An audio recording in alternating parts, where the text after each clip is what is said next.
Hello and welcome to the Distil-Nation NZ podcast. My name's Tom. This is my friend Cameron. Today's episode is our first time that we get to actually interview somebody else, and it's Colin.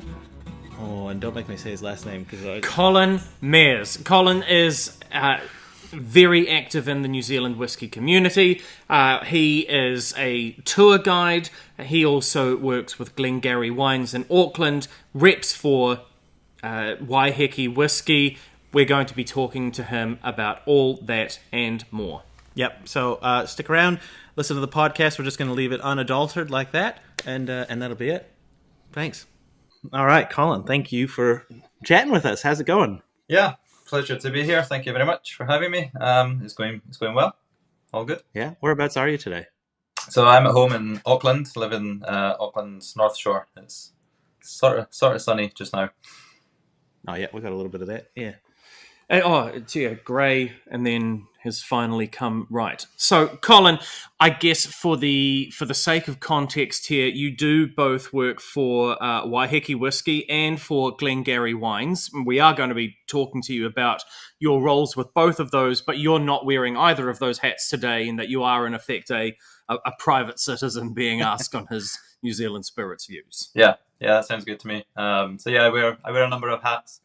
We can get into them a little bit.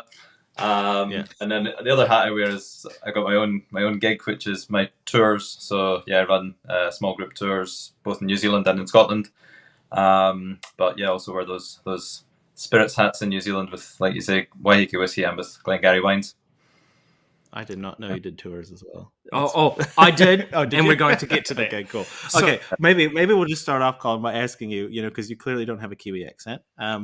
Where you're from, and how you got down here, and what's your backstory? Yeah, sure. So I'm a Kiwi. I'm a Scottish Kiwi. I grew up in Glasgow. I kind of travelled a bit before settling here. I studied French at university, so kind of got the travel bug, I guess, a little bit before that, and then expanded with learning French, and then wanting to learn other languages. I started working as a tour guide, and so I tour guide in English, French, Portuguese and Spanish. And the nice thing about being a tour guide usually is that you can take, you work a lot through the busy season, then you can take long holidays. And so on a long holiday about 10 years ago, I came down to New Zealand. So my brother lives here. I came to visit him at Christmas time. And when I was here to visit my brother at Christmas 10 years ago, I met my wife. So she wasn't my wife when I met her. Thank you very much. So she is now, and so my wife Claudia, she's from Mexico. She's been here for about 16 years. So we met here in New Zealand, started a long distance relationship, back and forward for a couple of years, and then I properly moved here in 2015. So this is home now. We got a house and a dog and a baby on the way. So we're pretty much. Oh, congratulations, by the way. Yeah, congratulations. Thanks very much. Thanks. I've got a similar story, to be honest with you, because I mean, my wife is from New Zealand, but we did the long distance thing back and forth for a while, Canada and New Zealand, and ended up here in the end of it in 2017 for me. So I'm a bit newer than you, but that's pretty cool. I haven't actually met anyone else who's had that sort of similar story. That's kind of cool. Yeah. And I was actually thinking that before coming on today, this sounds like the start of a joke. A Canadian being a Scot walking into a bar. Right. That'd be a good joke. Yeah, it could be good. Yeah. Well, I guess maybe by the end of that, if we figured out the punchline, that will be Exactly. Yeah. At what point? So what kind of came first? Was it the tour guiding that you then brought over with you from Scotland, or did you get work in Glengarry Wines? Which of those came first? The tour guiding came first. So when I moved to New Zealand, I was already established for a few years as a tour guide in Scotland. And so the lucky thing, fortunate thing, was that I was working with an American tour company, which I still work with actually. They're called Rick Steves Europe, and they do tours only in Europe, despite the fact they're based in America. Their market is tours in Europe, and so I was doing tours already in Scotland for them. I asked them before I moved here if I lived in New Zealand, could I still do tours for you in Scotland? And they just said, yeah, do a minimum 3 tours, we'll pay flights. So when I came here, basically I didn't have a job. well, I still had a job in Scotland, but I came here with the intention to sort of start working in tourism and learn about tourism, to eventually start guiding here. And so yeah, that took a couple of years to be able to start properly guiding in New Zealand. And one of the first places though I went to look for a job when I moved here, so I thought, okay, I'll maybe do like a part-time job or something, up until this tour season starts. And so I went to look for a job at a place that sadly no longer exists, but it was called Sam Sneed's House of Whisky. So it was a whisky shop in Auckland. So I went along there to see Sam and Nigel, the owners at the time, and I just said, "Yeah, you're looking for anyone to work here part time? I'm Scottish. I can pronounce all the names of all these bottles if you like." My credential, yeah. And they said, "Well, no, we don't need anybody just now, but come back and have a drink with us sometime." And so I said, "Okay, I'll see you tomorrow." And then just like sort of started going back there. And so before that, I was interested in whiskey. I didn't know a whole lot about it. I'd visited probably about 30 or so distilleries, mostly just through tour guiding, really, taking groups there. So I kind of knew the basics and had tasted some whiskies by that point. And so so basically I sort of went down the rabbit hole when I moved to New Zealand. And then the job with Glengarry, that actually started with the pandemic. So I got into tourism full time, guiding in New Zealand, set up my own tours here. So I do tours with Americans coming to New Zealand. So that's my main thing is my tours, which is called Mondumo. And so that's what I'm growing now. And then I also work like freelance for other companies with the languages, so doing tours in French or Spanish or Portuguese. But yeah, with the pandemic and tourism disappearing, I like to say that I turned to booze with the pandemic, like many people did. So yeah, I got a job with Glengarry. So great company to work with, family-owned company. I already knew the owner Jack through going to whiskey tastings and things, and met him a few times. So I basically gave him a call and got the job working in the Victoria Park store. It's their main store with a great whiskey selection. So currently work there 3 days a week. And then I got the gig with Waiheke probably about a year later. And that was just. That's all right. We can get to that one. We can get to that one. Have you read Dave Broom's book, A Sense of Place? Yes, I have. It's on the shelf over there. Now, I've loved it, and I'm really interested in your take, given that you are a tour guide, that you've travelled the country probably more than most, and extensively getting into those stories of people and place. Can you see? So basically, the premise or the idea of the book is that the whiskey or the spirits being created are a reflection of the land, of the people, of the environment that it's in. Do you see a similar kind of thing over here in New Zealand with the New Zealand whiskey scene? I guess the short answer is yes, and then give me a moment to think about it a bit more. But yeah, I think so. If I can, I'll try and put myself back into the book and think about the book. But yeah, I mean, when I was reading the Dave Broom Sense of Place, what I loved about it was that it's not a book about whiskey really. It's kind of whiskey as a character in the book, and it sort of runs throughout it. But I think it really, it's just brilliant Dave Broom philosophizing about whiskey. So I think those mindsets are definitely important and are recognised by a lot of New Zealand distillers. And I think especially with Dave Broom coming here, when was that, start of this year, and he visited a whole bunch of the single malt distilleries in New Zealand. And I think definitely he's also inspired those distilleries to look further down that path and to think about what is our sense of place. There's a number of different strands that could be described as New Zealand's sense of place, but yeah. Interesting, yeah. Hold on, before we go any further, what are you drinking, Colin? What am I drinking? Well, because we got nothing in our glasses. Yeah, we've got nothing in our glasses there. Which one? You've seen what we've brought to the table, which we did handily organise beforehand. But yes, what should we dive in with first, and how about you introduce that? So look at that. As as chance would have it, I have the same. Are they the right way around? Oh, either way. There you go. Yeah. So I think so. So we've got 2 Waiheke whiskies, and we've got Moss and DYAD Peat and Port. So I think probably we should start with the Moss. Okay. Lovely. What is it that you like about the Moss? Why you've got this one? So Moss is the first whiskey from Waiheke Whisky. I won't dive too deep into the history and everything else of the distillery. That's not what I'm here to do. But the distillery started in 2010. Has a focus on using New Zealand peat and New Zealand barley, and so this was release number 1. And so I think this is one that really sort of shows the real characteristics, the DNA, the what it's all about of Waiheke Whisky, because it's a peated whiskey. And so the very, very first release of any product from Waiheke Whisky was a tasting pack, which were all peated expressions. Waiheke Whisky does peated and non-peated, but it was quite a bold statement to make, to start with a peated release. I mean, it's not the way you would normally go in a whiskey tasting. You would start with a non-peated and then go into the peated, but I guess we wanted to make that statement that we've got a focus on using peated malt and it's New Zealand peat.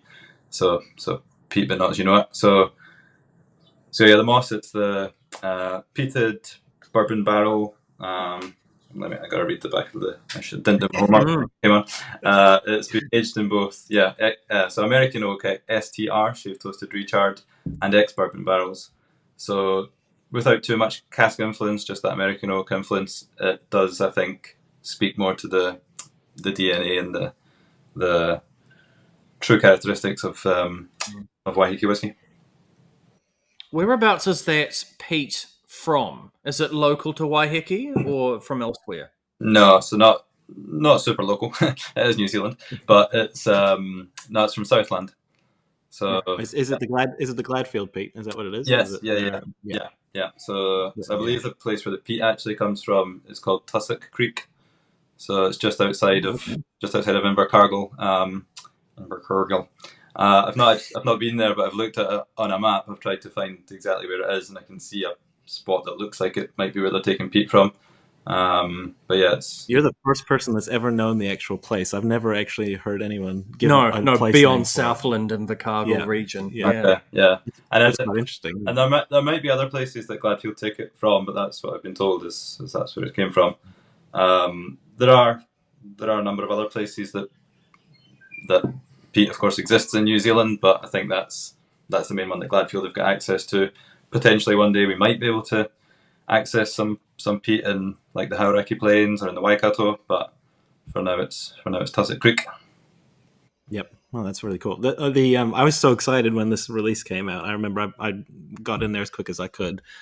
Still, I only got bottle 294 of 700, but but the color on it, I mean, yeah, gold. It's like a honey gold. It's got a beautiful color on it. It's so easy to smell. It's got sweetness, and the nose gives a hint of like licorice aniseedy that really comes through as you take that first sip. And there are these. Oh, I'm struggling to think of the name of the lollies now. Irish moss. But yeah, exactly. Yeah. That's exactly lend the name to it.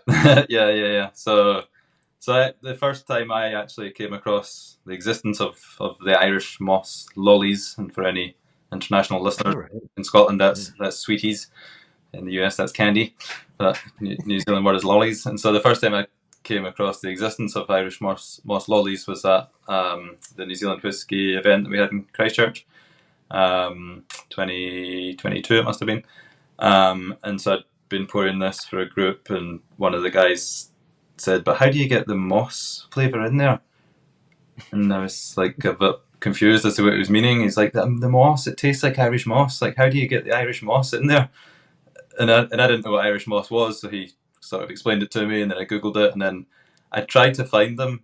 So they sell them in pharmacies, they're kind of like cough drops or something. Yeah. I don't think they're actually medicine, but yeah, they're pharmacy lollies. So yeah, I tried one pharmacy, they were sold out. They had some other ones that were similar, but I bought them anyway. And then I found them a while later. And when I eventually found them, I was like, yes, I know what he means. So yeah, it's that. I gotta try this. I've never even heard of it either. Oh yeah, it's a Kiwi thing for sure. Yeah. But yeah, I definitely get that. That peat builds. It doesn't hit you strong, but it just slowly builds. Mm-hmm. So yeah, it's kind of like a licorice and a jasmine as well in the nose.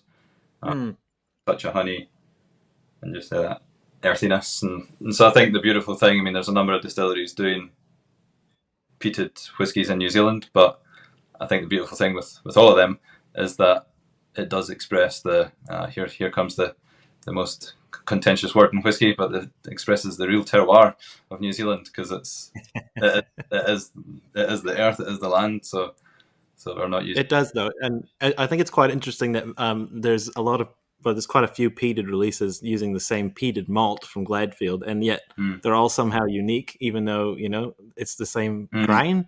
So you could go to Thompson, you could go to Waiheke. I mean, I've done a couple with it as well, and they just all come out different. I mean, there's certainly an undertone to it that's a unique New Zealand smoke, but they all come out very different, even if it's just a peated, whiskey, even if it's just that grain. I think it's quite cool. Yeah. I mean, I guess it all comes down to, as you know, all the different decision points along the way, and the types of stills and where you take the cut and barrel types, etc. But it is interesting how it all changes.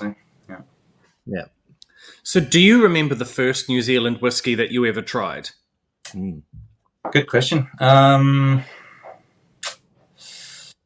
don't. I do remember the first time I found out New Zealand whiskey existed, which was probably after I moved here. And so I think I saw Wilson's on a shelf. Probably in Sam Snead's and Thompson as well. But when I actually tried it, probably no, I don't remember. It was probably Thompson, and probably closely followed by New Zealand Whiskey Collection. I think that's exactly the same for me, to be honest. Yeah, it would be. I think it was probably like Thompson's Manuka release, because I thought that was quite interesting, and then it would have been the New Zealand Whiskey Collection, because they had a big age statement on it, which I thought was really cool at the time, sort of thing. So, yeah. Although in actual fact, now thinking about it, Cardrona wouldn't have been far behind probably for me, because I went to visit Cardrona Distillery I think it was in 2016. I think they just started in 2014 or 15. So, in fact, when I went there, it wasn't whiskey. But I did the tour and tasting and everything. And then I used to take my Mondumo groups to visit Cardrona as well. We've now slightly changed that up on the new itinerary. We visit Waiheke Whisky instead, just because it makes more sense. But yeah, we used to visit there, and so I've visited Cardrona a bunch of times. And yeah, I remember we were there actually the week before they had their first release. So the tour guides had told me about the first release was coming. When was that? Anyway, it's their first 3-year-old. They're just hatched, and so I told a couple of friends, get ready for this, it's coming. And then we all jumped online and ordered a few. Nice. So, and what was your? I mean, you say that you remember the first time seeing it on the shelves, and was it a pivot for you? Was it a kind of, I don't know, did it require a change in mindset to actually think, oh, hang on, maybe I should give this stuff a go. Maybe I should see what it's about. I think you got to be honest too, right? Because I mean, some of us, when you look at Scotch and you look at bourbon, you think like there's history, there's legacy here, and then you see New Zealand whiskey. Some people, it's quite negative the first time too. Oh yeah. Right? So I mean, don't be afraid to tell us. Yeah. No, I guess probably the pivot for me was slow. It wasn't an immediate sort of, I'm blown away, I must just drink New Zealand whiskey from now on. I guess it was sort of more when I got into working in whiskey and started to learn about the people and about what they were doing, and I started to, I guess, have more respect for it. And I think that's really the key really to people understanding a product is the education around it. So things like even when I speak to people that don't know a lot about Cardrona, but they might have tasted it once or twice, and they go, "Oh no, it's too strong. It's why is it so strong?" But you don't have to drink it. I mean, we're talking about the early releases, which they're about 50%, but like they're all 60 something percent, and so people just didn't grasp the fact that that was supposed to be like cask samples. So you can dilute it, and so yeah, I think that speaks to the education. And so yes, when I guess the more I started to learn about New Zealand whiskey, the more I started to understand it and respect it and want to learn more about it and sort of appreciate the nuance and the difference between New Zealand whiskies and Scotch whiskies. Was it at Glengarry that you sort of were learning about New Zealand whiskey, or was it elsewhere that you started to learn about it? Probably mostly Glengarry, I would say, and also just through visiting the distilleries. But so visiting Cardrona, and then I visited Thompson. I think after I started working at Glengarry. Because I would say that probably amongst most of my whiskey friends, whiskey circles, there's not a lot of New Zealand whiskey really being drunk by them. Like aside from the people I know through online groups that are into New Zealand whiskey, but in sort of whiskey tasting clubs and groups that I go to in Auckland, it's rare that a New Zealand whiskey is part of it, really. Yes, that's a bit of a shame, but I mean, I have seen personally. I mean, every so often I do a whiskey release. It's so very small, but so I'm speaking from very limited target audience. But every time I do a whiskey release, I usually get 1, 2, 3 emails from someone somewhere around the country, and they said, "Oh, I've shared your whiskey with our local whiskey club, and everyone really enjoyed it." I'm like, "Oh, that's great to hear." So I'm glad it's getting around to some people, you know. Yeah. But I hope it is. Hopefully, there's people in these groups who are thinking, "Yeah, I'm going to go grab a Waiheke, or I'll go grab a Thompson, and I'll bring it to my group, and we'll have a look." But of course, it's easy to go look for the unicorns and stuff with Scotch and bourbon, I guess, and get excited about showing those off. Yeah, but I think, I mean, that being said, kind of going against what I just said, but I think it is becoming more common. Certainly, like a couple of the groups that I go to or sometimes go to, or sort of friends with, they have started to notice New Zealand whiskey, and we had one specific New Zealand whiskey night. We've taken along a couple of New Zealand whiskies in amongst Scotch, which isn't always the best way to show it, I would say. And then there's like a couple of groups that have been really keen to start visiting, like to Waiheke and to Pocono. So I think there's definitely more attention coming to it.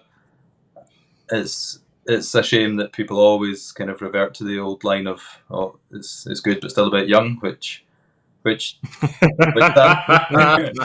phrase does have. We hear that, yeah. Yes, it does have its merit, that phrase, and so time will tell. But we are still, of course, at a very, very early stage of the New Zealand whiskey rebirth.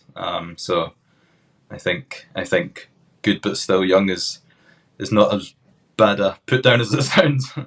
It's definitely fair. Yeah. So that's almost that oxymoron of when I on my own channels was doing whiskey reviews or talking about New Zealand whiskey, or even, because people outside of this, people like, "Oh, Cameron likes whiskey. I can talk to him about whiskey or whatever."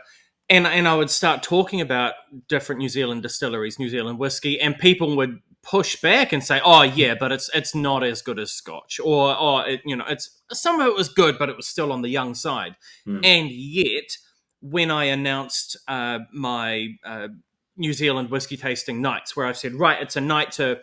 This is the most recent display. This is, all of the stuff that's been released recently from New Zealand distilleries, and I'm only pouring from New Zealand.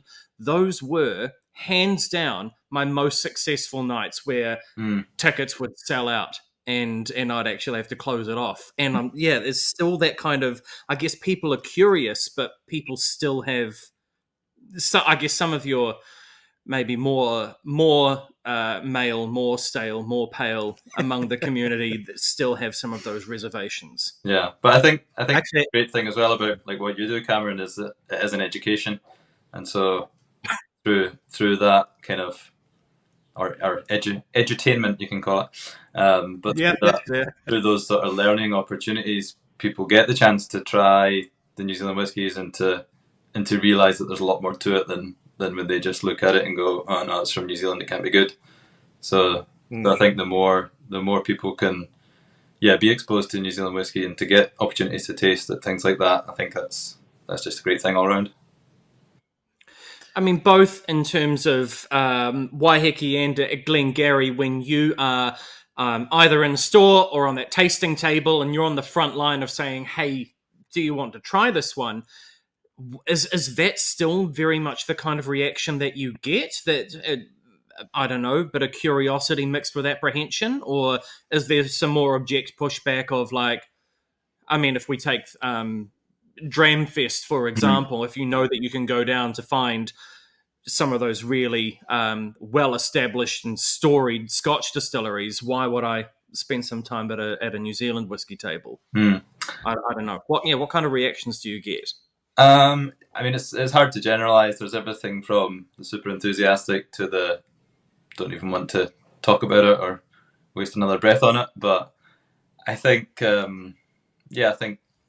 think little by little the enthusiastic ones are becoming more and more. So I think it's moving in the right direction. I don't know what speed it's moving at. I don't think it's speed of Concorde, but it's getting there. And I mean, even like when I started in Glengarry, so I started there February 2021, I think we had maybe 2 shelves or a shelf and a half of New Zealand whiskey, and now I think there's 4, potentially 5 shelves in New Zealand whiskey. So it's really, nice. it's really becoming more visible. It's nice as well when we do get quite often overseas visitors coming into Glengarry because they've either been told by their concierge or they look it up online and find where they can get good booze. And when they come in, sometimes they're surprised to hear that we make whiskey in New Zealand, but often they're very keen to try it if they're into whiskey already. I had a couple of pilots in the last week. They fly with Hawaiian Airlines. They weren't flying immediately afterwards, but they came in and tasted a few different whiskies, and they were pretty impressed by it. They almost bought something, but then they decided not to, just because they didn't want to check in their luggage. But they'll be back in a couple of months' time, so I think next time we might get them. But they were really keen on a few of the different New Zealand whiskies. I can name names if you like, but they, like I say, didn't quite pull the trigger. You may as well name them. Name which ones. So they were between. So it was one guy in particular who was between either getting the Divergence port cask. Oh, yeah, nice. Yep. Or the 1919 Kirikiriroa, the 5-year-old. Wow. Yeah. Nice. So he's more into his bourbon, and I think he described and he said he felt that the 1919 was a little bit more bourbon-like. I don't really know exactly what. I was trying to look on the bottle. I didn't actually see it say the word single malt. I think it just said whiskey. But I do know actually that Soren did put a few different grains into that one. Okay. I do know for a fact. So I think that's probably where he sort of got that from. Yeah. Sure. Yeah. But yeah, he didn't want to put anything else on the bottle, I don't think, because he didn't really want to classify it, that's my understanding. Okay, yeah, because I was trying to look to make sure it was single malt, because when I nosed it as well, I thought I got quite a lot of like marzipan, of almond notes on it, and I thought that's like a bourbon as well. But yeah, this guy was into his port as well, so he really liked the peat. Like the Divergence port, but he doesn't like peat, and so he didn't like the peat and port. Gotcha. Do you guys have do you stock a lot of Australian whiskey in Glengarry, or is not a lot? We've got a bit more recently, so I believe Glengarry imports them. I should check, but Overeem. Tasmania. Pretty sure we do. Yeah, we do import them. Glengarry imports them. So Overeem and also Callington Mill, and then via another importer, gosh, the name's just gone out of my head. I'm getting mixed up with the Wellington distillery. Probably Starward, right? Starward, Starward's one of them. Yeah, I was about to say Southward, but that's in Wellington. Yeah, that's in Wellington. Yeah. Do you see the same sort? Like, do you ever talk to people about them and see anybody like sort of diss Australian whiskey the way they do like New Zealand whiskey? Is there any sort of comparison there, or like do people? Because I mean, when I look at Australian whiskey and I see the reaction online, I don't see people sort of saying it's young and it's it's not ready to drink yet, sort of thing. But yet it is sort of the same thing yet still. So Well, do you get the same reaction? I would say see that reaction often from Kiwis. Like they'll look down on New Zealand on Australian whiskey. Yeah, of course. Yeah. Yeah. That's just our patriotic duty, okay? We've just got. I guess so. Yeah, and then I don't know as much about Australian whiskey, I'll be honest, but some of the comments I hear about Australian whiskey is that it's a lot of wine casks, overuse of wine casks and small barrels. But like I say, I don't know how true that is, or if those criticisms are fair or not. But I'd say though in the shop, I think definitely New Zealand whiskey is more popular, sells more than Australian whiskey.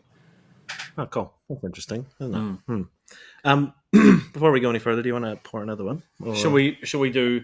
Right, well, I don't know what this says about either of us, but so in the prep for this interview, of course, we asked Colin what he had in his shelf so that we could do a tasting alongside, and of course, you have both the Moss and the Peat and Port. Now, Tom here, this is his bottle of Moss, and then this is my bottle of the Peat and Port. Now, quite what this says about the two of us, I don't know. I can just leave that. Yeah, there is significantly more Moss in that bottle. And people, if you're just listening, that is a screw cap and not a cork being pulled. But before we jump into that, do you want to dive into the Peat and Port? Walk into the bar joke. I don't know. Have we got the answer to that yet? I don't know. Is that the punchline? There's the punchline right there. Okay. Bottles, yeah. I gotta say, mine's not because I don't love this one, because I do love this one, but it sits here at the distillery where I don't get to drink it at night. So that's my problem with my samples always at the distillery, and I only get to drink them when someone comes here, and I get to enjoy them with other people. No, but this is one that I share with people. That when I know that they're into some of the peatier whiskies, and I say, well, look, you have to try this, and this is one that I pull out when I have guests around. I missed out on this one at Dramfest, and I was quite disappointed. And I haven't actually, smelt this, but this is interesting, eh? And this is peated as well, isn't it? It sure is. Yeah. Yeah. So this is DYAD Peat and Port. So this is release number 7, I believe. Is there a number on it somewhere? It should be. I can't find the number in my bottle, but yeah, I think this is the release number 7. So we had number 1 was Moss, number 2 was what was it? I think it was the Sweetwater or Ceres one, and then we had Ceres one, and then we had another DYAD. So the other DYAD is called the DYAD Chardonnay. So when they're DYAD, DYAD, that means it's a double barrel. So DYAD means double or pair. So in sociology, teacher and student is a DYAD. Parent and child is a DYAD. And so the Balvenie already have trademark double cask, so we can't use that. So we got the name DYAD, and so it's a double cask, always in a wine cask finish, and so that could be like a Chardonnay, or it can be a fortified wine. And so the first 4 years, I believe, is in ex-bourbon, and then the final 2 years, final year in a port cask. I should qualify the use of the word port because it's not a port from Portugal, but it's a Waiheke port. And so Patrick Newton, he's the winemaker with Mudbrick Winery. Well, he's now still making wine for Mudbrick, but his full-time job now is a whiskey maker for Waiheke Whisky. So he got on board with Waiheke a few years into when they started distilling. And so Patrick's just got a great palate, a great skill for blending. and so he's transferred those winemaking skills over to whiskey. He wanted to finish a peated whiskey in a port cask, and so there's about 30 wineries on Waiheke Island. He went looking around all the wineries to see if anyone had a port cask. Nobody had one, and so he said, "Okay, I'll just have to make the port myself then." And so he made a port. They bottled it and they sell it at the cellar door at Mudbrick for around $200 a bottle. And so that port is called Matiatia. So if anyone's been to Waiheke Island, you'll know that when you come in the ferry, you come over from Auckland and you arrive into the port at Matiatia, and so that's Waiheke's port. So funny, yeah. I love it. So Pat made the wine, disgorged the wine, and fresh filled the barrel with the peated spirit. So I think this is really like the DNA and the character of Waiheke being the peat. It's got the story of Pat making the wine and making the whiskey, and so it is a true dyad, not just a double cask, but double Waiheke and double the person that made it. So yeah, it's really, I think, the direction that Waiheke Whisky is moving in, and it was a real fan favourite, I think, at Dramfest. A number of people that I spoke to said it was one of their standouts from the festival, which was amazing to hear. It was up there with some of the favourite Scotch whiskies, and those are the people that are open-minded to of course try New Zealand whiskies. But it was great to hear the feedback after that. Yeah. See, I left Dramfest under my own steam on both days, but on the Sunday I walked away because I knew that I could not leave the convention centre without one of those bottles. And I love that story so much. I was talking with Anthony from Divergence, and they'd released it, as you've already mentioned, the Divergence port cask. I admire Divergence a lot for the amount of information that they put on their labels, that they're very, very transparent about what they've done and how they've done it. And it said South Australian port cask. And I hit him up on that and I said, Anthony, come on, mate. Like, why would you not get one from New Zealand? What's going on? And he said it was not for lack of trying, that he was going around the wineries in Selwyn region, North Canterbury, Waimakariri kind of region, no shortage of wineries at all. But those who had port barrels were very protective of them and did not want to let them go. Yeah. So I love that that Waiheke story of nobody will give us a port barrel. Well, we'll make one. Let's go. Yeah. And I think that's where Waiheke is.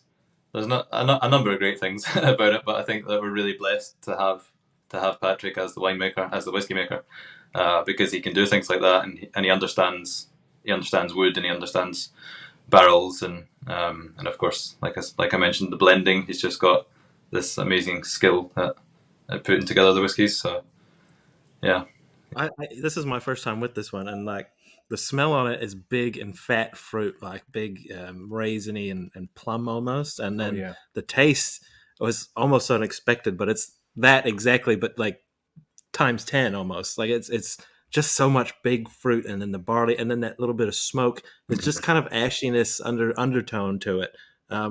It's definitely not up front. It's more that fruit up front, and then that smoke is just there, sort of providing that little bit of ashiness, like you're around a campfire, with some wine in your hand almost. But it's incredibly well balanced. Really well balanced. Yeah.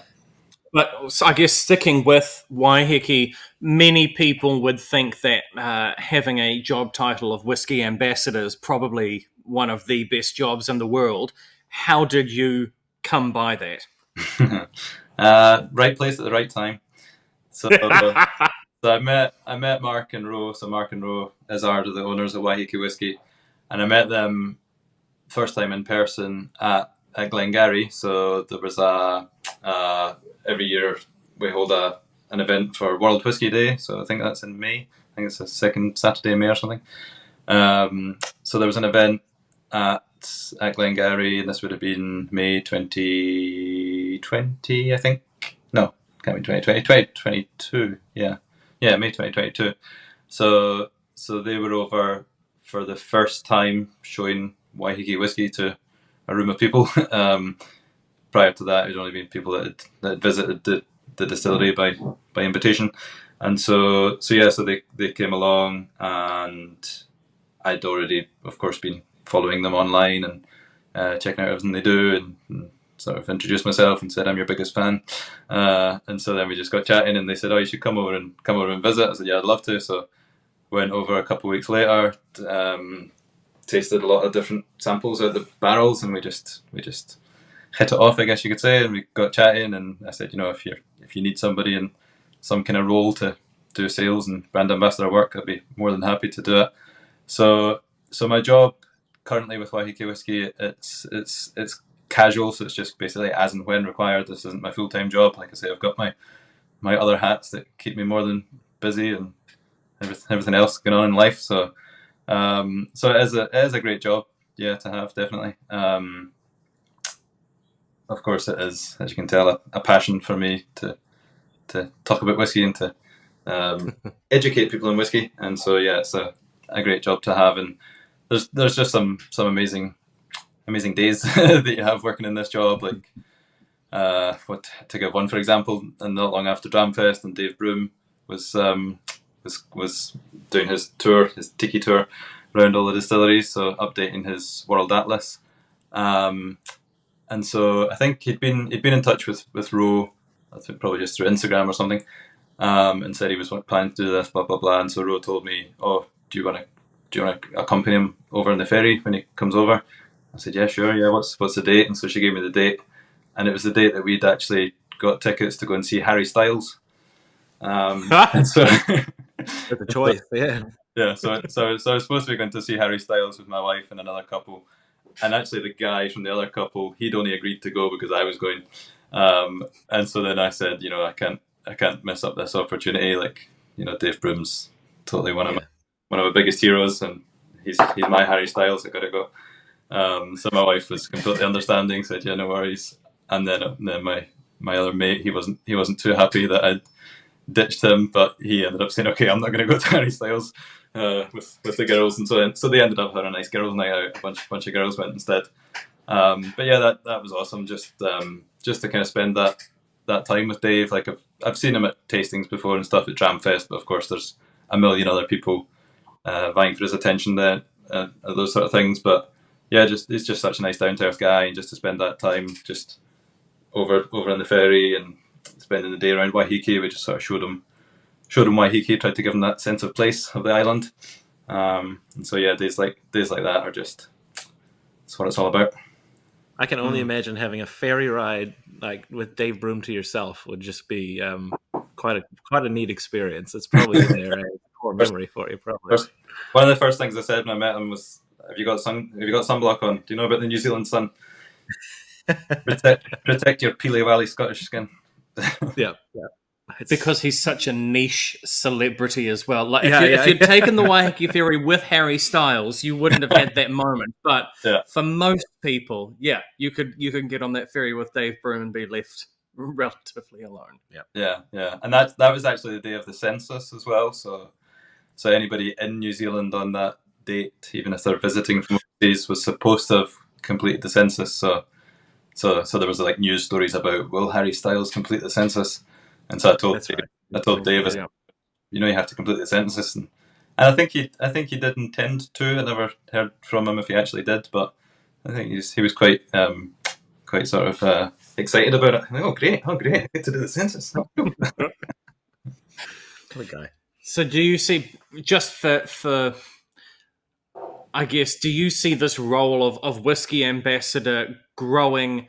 Not just yours, but I mean, in generally, as other distilleries continue to grow, have core releases that need to come out.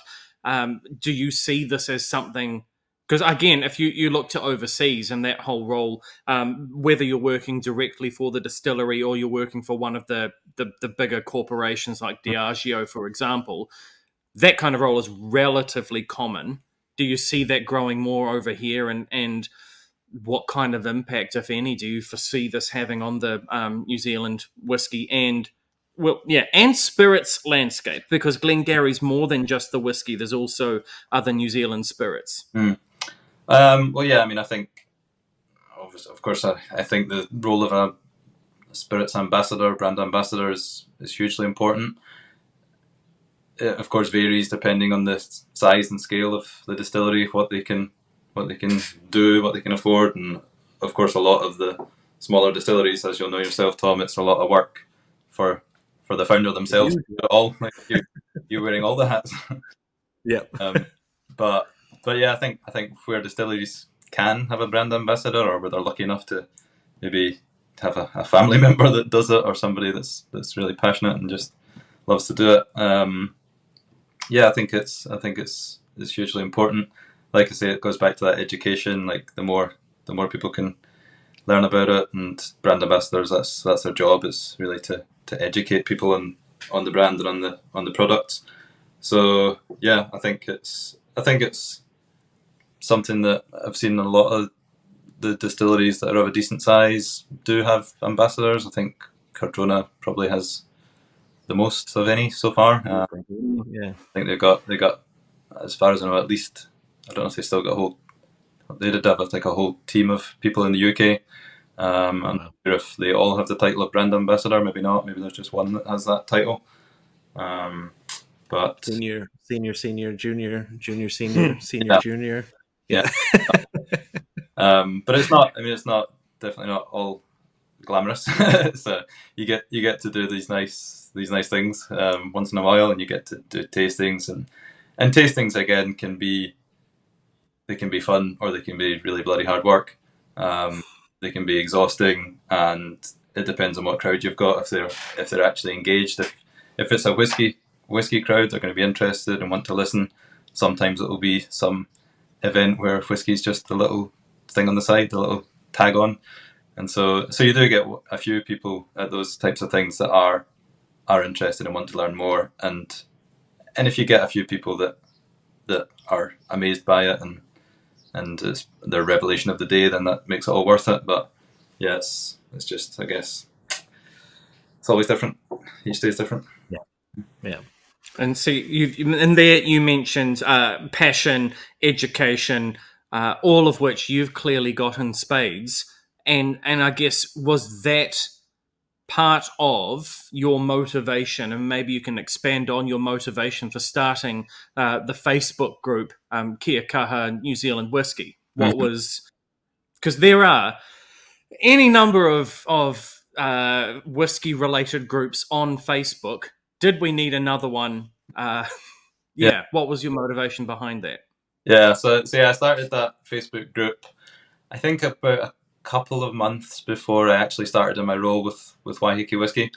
So I'd had the idea. So I'm on heaps of Facebook groups for almost every different Scotch whisky.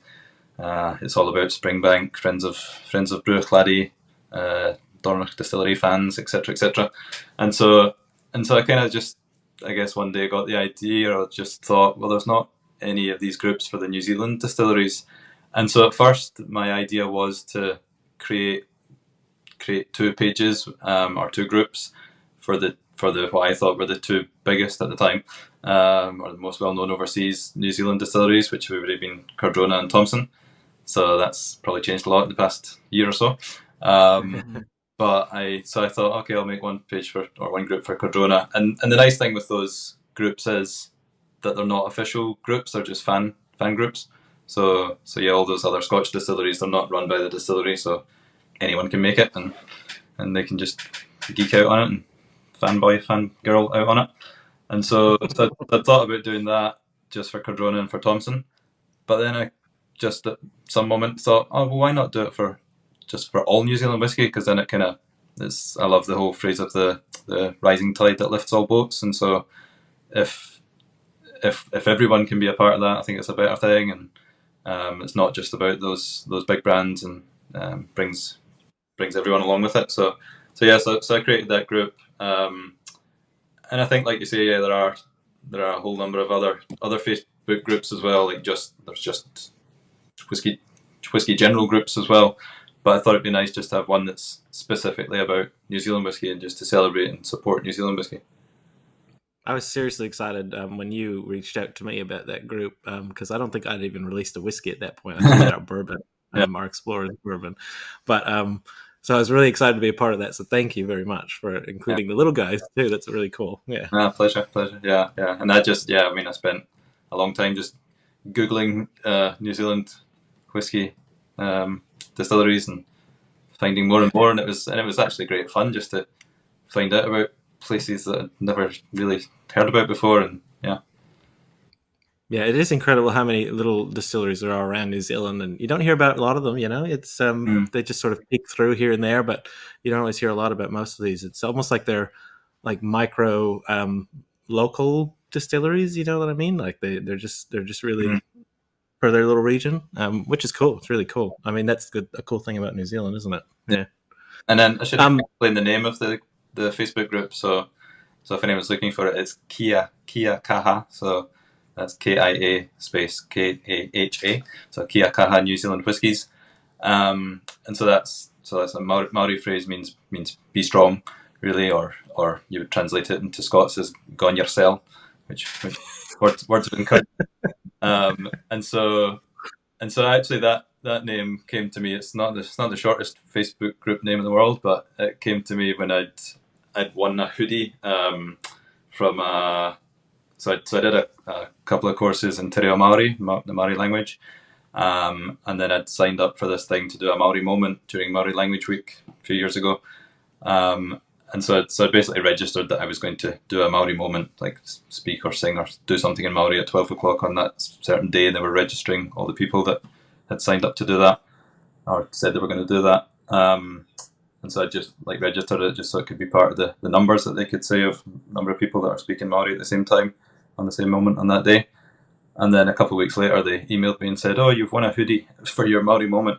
And so my hoodie says on the front, "Kia kaha te reo Māori," and I think or on the front or the back, whatever. One says "Kia kaha te reo Māori," I think in the front, on the back "Kia kaha New Zealand." And so then I just kind of had that phrase in my head of "Kia kaha." So for overseas listeners, it's a phrase that's often used in New Zealand, like to show words of encouragement or when someone's feeling down or going through stuff. It's like be strong and keep going. So I just thought it was a nice phrase to show words of encouragement for New Zealand whiskies. Well, that's pretty cool, actually. Yeah, I had never really even thought about the name very much, but that is really cool. I'm glad to get the story behind it. Yeah, I like that. All right, we should probably start wrapping it up because it is a long conversation and it's been really good. But I want to ask you, Colin, what's exciting you the most about New Zealand whiskey? Like, what's got you? If it's near or far, what's getting you excited right now? I guess just seeing it grow, just seeing it all develop, and I listened to your guys' first episode about is there a New Zealand style and things like that, and I think the excitement to see if there will be, just to see how it all sort of settles over the next 5 to 10 years. Like, we're still in the first decade more or less of this rebirth, so as all these distilleries start to come of age and more start to come along, I'm just excited to see how it hopefully continues to grow and continues to get more worldwide recognition. And I think that is a major thing for New Zealand whiskey as well, is that to be viable at a large scale, the whiskey needs to be exported, so it needs to get interest overseas.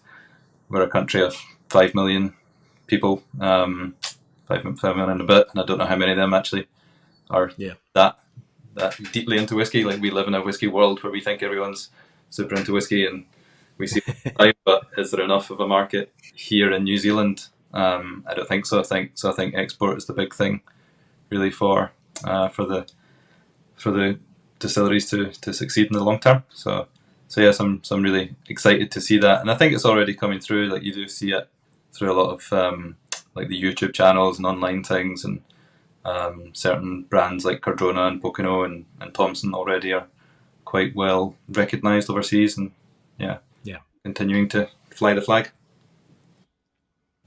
Yeah, it's going to be big, eh? Once, Pocono being the big one right now, pushing overseas in a lot of markets. Cardrona's been chipping away at it for a few years now. Scapegrace also. Scapegrace is coming up. Very clever ad campaign from them. Yeah. I was delighted to see their ads. What was it, in New York or something? They had like some massive billboard. They hit New York and London with their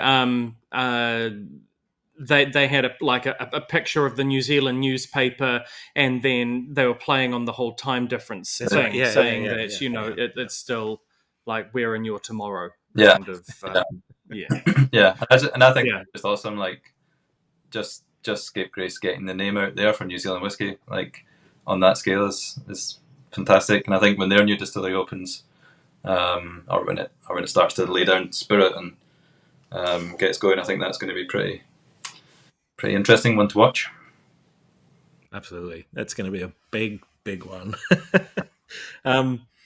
So obviously, if people, it's funny. So I first became aware of Colin because we were both listeners of another whiskey podcast, and then I joined the Kia Kaha New Zealand Whiskies, and of course there were some interactions there, and then it was at that whiskey event that you mentioned that year that it was Dramfest was cancelled, and then they ran that New Zealand Whiskey Festival where you recognised me. You know, the whiskey industry for fans, I guess, is not very big. But if people have heard you and they thought, man, this guy is great and he's intelligent and really good looking, and I'd like to hear more from him about the New Zealand spirit scene. Obviously, they need to join Kia Kaha New Zealand Whiskies as the group, but is there anything else that they should be doing? I've talked a little bit about my tours. I mean, they can follow me on Instagram if they like. My Instagram's open. That's just at Colin Mairs. I don't have a real proper outlet as such for my whiskey thoughts instead of aside from the Facebook groups and things. But like I say, I run my tours. So I've had the idea for a long time of maybe doing a New Zealand distilleries tour. I don't know exactly who the clientele for that would be. Might be locals, might be some people from overseas, but that might be a thing at some point. My current focus is on so basically I'm kind of getting back into the tours now post pandemic or post lockdowns. And so last tour I ran was in 2020, and I'm getting back into starting my New Zealand tours from the start of next year. So that's a kind of general tour of New Zealand. It's aimed at Americans who are aware of the tour company that I tour with in Scotland, and so not really a whiskey focused, or not in any way whiskey focused, but I make sure I shoehorn in a bit of whiskey. So like I said, that's going to be Waiheke from next year onwards. But I'd like to at some stage get the whiskey tours going again. I set up a whiskey tour in Scotland as well, which was supposed to run in 2020. Of course, didn't happen, and so I'd like to look at doing that again. So to answer your question, if people want to find out about my tours, then you can check out my website Mondumo, so Mondumo, mondumo.com, and you can join the mailing list there. You can find Mondumo on Instagram and Facebook as well. So at some stage I'd like to do a whiskey tour to Scotland, and that might be perhaps more aimed at people here in New Zealand and people that are maybe in the industry or at the geek end of the industry, fans, and then at some stage potentially do a New Zealand distilleries tour, and then just to keep the ideas going, I've got another idea for a Tasmania whiskey tour as well. Oh, very cool. I got to say, if you're probably the right man to do it, and I think you should talk to the DSA, Distilled Spirits Aotearoa, about doing both, maybe even both a whiskey spirits trail or a spirit trail. You need to do a trail. Like you could definitely get the association on board, I think, and you'd be the man for the job, I think. Thanks. Yeah, there is something like that on DSA, I think. Is it? Oh, there's like a map. There's a map, but there's nothing around it. It's just a map of where you could go if you want to. Yeah. But something more organized would be really cool. Yeah, there's a few different ideas I've had of like potential itineraries, like following that, or kind of following, plus maybe adding in other things, but following Dave Broom's journey that he did through New Zealand. Absolutely, yeah. I've also thought it'd be cool to do a tour that follows Dave Broom's book, A Sense of Place. So that's the the Scotland one. Yeah. Good on you. What has been clear from this is that I still have more questions, but we're going to have to bring you back. So I hope that you will leave the door open for us to to come back and have another conversation at a later date. But also that neither Tom nor I have been to Waiheke, so whenever we do get our acts together and make our way up there, we will most certainly be reaching out for that magnificent tourism expertise that you have. Yeah, awesome. Yeah, please do. Yeah, and then so Waiheke, actually, the new distillery is due to open anytime soon, so you should come up and have a visit. We'll be there. Yeah. Roll out the red carpet for the tour opening. Here we go. Yeah. Bring mics. Yeah. Yeah. Awesome. Thanks, Colin. Thanks, Colin. Great. Thank you. Cheers. So really big thanks to Colin for giving us his time. He gave us a lot more time just because of the technical issues at the end that you didn't see on screen or hear from us. But it was a really good chat, actually. Yeah, it was quite interesting to see what his perspective was as somebody working in the industry in multiple ways. I mean, what did you think? I think I still have far more questions to ask him.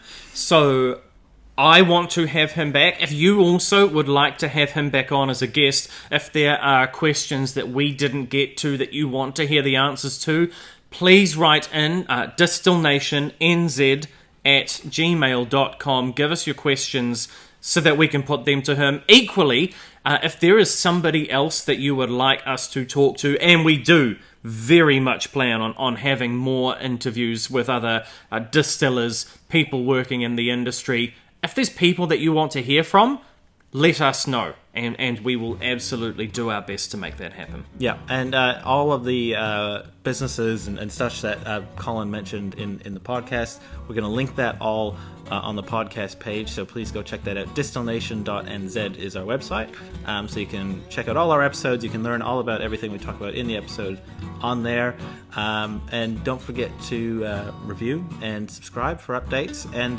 again, if you have any questions, please reach out to us on any socials or the email address. And thank you, everybody, for listening and watching. It's been a pleasure. 3 episodes in, I'm loving it. Cheers. Cheers.